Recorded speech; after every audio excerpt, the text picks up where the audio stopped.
Hi, this is Sharon the Busy Coupon Bee, and today I'm going to make some, well, actually, not make them, I'm going to cook some pork backbones, Bulgolgi style. Hello, I know you ain't heard that, but that's like Korean barbecue, and I'm using Korean barbecue sauce, Bulgolgi marinade, Korean and pear apple Bulgolgi marinade.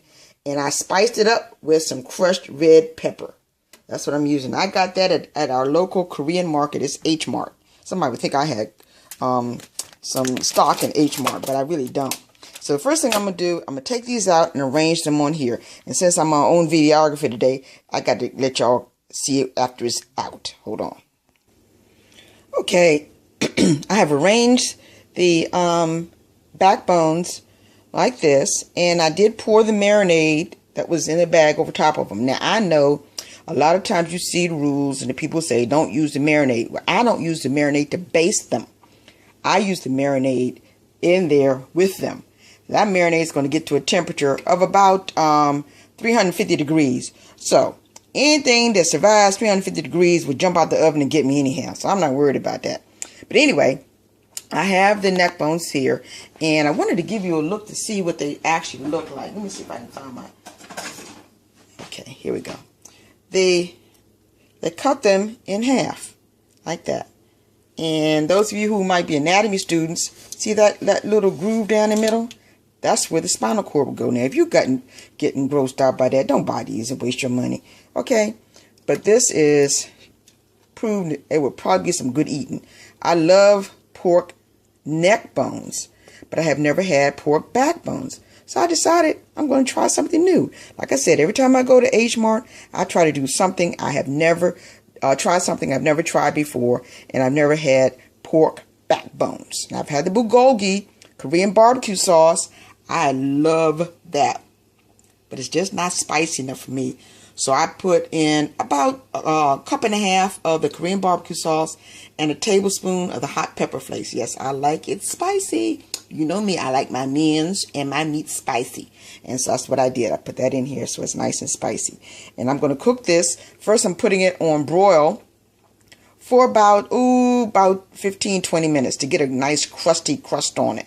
And then I'm going to cover it up and finish cooking it for about 30 minutes after that. And we'll be back. Maybe I'll come back and let you see what it looks like when I get ready to broil it, if I remember to turn on the camera, because a lot of times I just forget. But anyway, here it is. It's getting ready. It's on broil. It's on high. And I'm going to, and I don't even know what temperature that is. It's just on broil. If you don't want to broil it, just go ahead and bake it on 350, 375 with this foil off, so you get a nice crust on it. But I'm going to do mine on broil. I'm not doing it on the very, very top shelf. I lowered the shelf about 2 notches and sort of broil slowly. Okay, those are the backbones after 30 minutes under the broiler. Don't they look good? Okay, now I'm going to take them out and see if they're done. And if they're not, I'm going to cover them up with some aluminum foil until they are. That looks delicious. So I'm checking. See, that's how it looks on the bottom. And how will I know? Because the meat is going to rise off the bone when they're done. And they're not done yet. They're not tender. Nope. Checking them. Nope. Nope, not done yet. Nope. So what I'm going to do now is,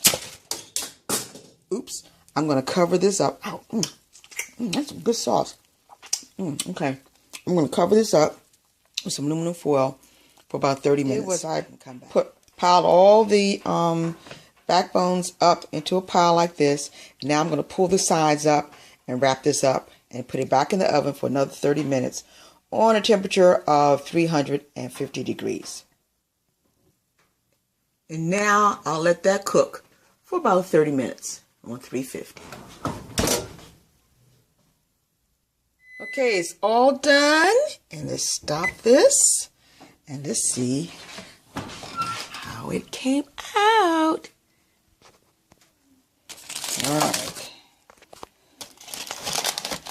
Now, this doesn't turn out right. Y'all got to have mercy on me, because I've never cooked pork backbones before. I did neck bones, but we don't do them like that. We don't I've never had barbecue neck bones. I know people do that, but I have never done it.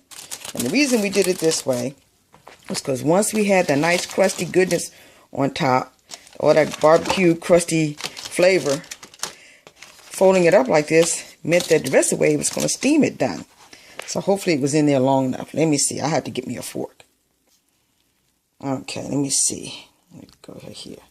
See if it's done. If it comes off real easy, I got to find a piece of meat right here. Oh, here's some right here. Okay. Yep, it's done. See how easy it comes up off the bone?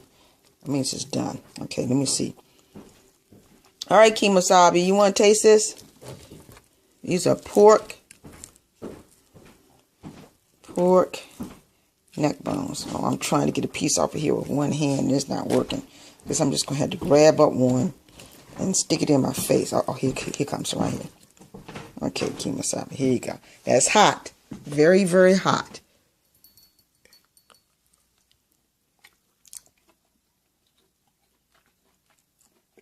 That's good. That is real good. Hey, that's what I'm talking about.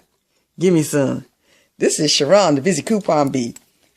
Bulgolgi BBQ, Korean style with a little soul in it. Backbones.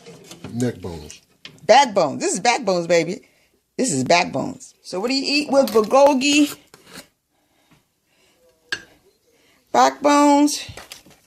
Well, if this was truly a soul food dinner, we'd be having some potato salad and some collard greens. Woo!